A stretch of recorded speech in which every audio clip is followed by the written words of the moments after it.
amani n'eddembe bituviira mu Mukama byonna n'obulamu.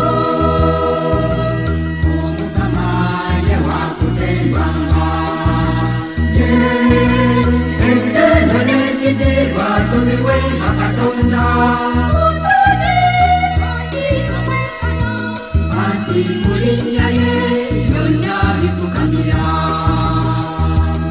Abagalwa mwenna mulikyeva abantu tugende w'Omukama tumusinze wamma, tumutende tumwebaze tumusabe anje essanyu lyaffe amaanyi n'eddembe bituviira mu Mukama byonna n'obulamu.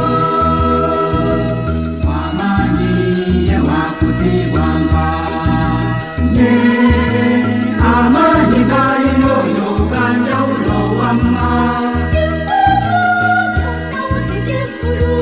nebyo eby'ensi byonna byawanirira. Abaagalwa mwenna mulikyeva abantu tugende w'Omukama tumusinze wamma, tumutende tumwebaze ffe tumusabe anje essanyu lyaffe amaanyi n'eddembe bituviira mu Mukama byonna n'obulamu. Tumwebaze ettunda yatwewanye, oyo olw'ekisa kye yatugaza abantu.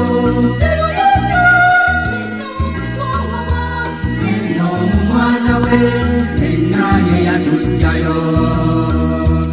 Abaagalwa mwenna mulikyeva abantu tugende w'Omukama tumusinze wamma, tumutende tumwebaze ffe tumusabe anje essanyu lyaffe amaanyi n'eddembe bituviira mu Mukama byonna n'obulamu.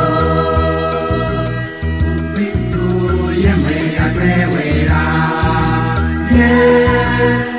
Kristo olw'okufa kwe ne tufuuka baganzi. Anti mu mwana we leero ffe mikwano gye. Abaagalwa mwenna mulikyeva abantu tugende w'Omukama tumusinze wamma, tumutende tumwebaze ffe tumusabe anje essanyu lyaffe amaanyi n'eddembe bituviira mu Mukama byonna n'obulamu. Amiina ye wakutendwanga, Kristo ow'ekitiibwa tumutende Katonda. Taata atwagala fenna alituwanguza. Abaagalwa mwenna mulikyeva abantu tugende w'Omukama tumusinze wamma, tumutende tumwebaze ffe tumusabe anje essanyu lyaffe amaanyi n'eddembe bituviira mu Mukama byonna n'obulamu.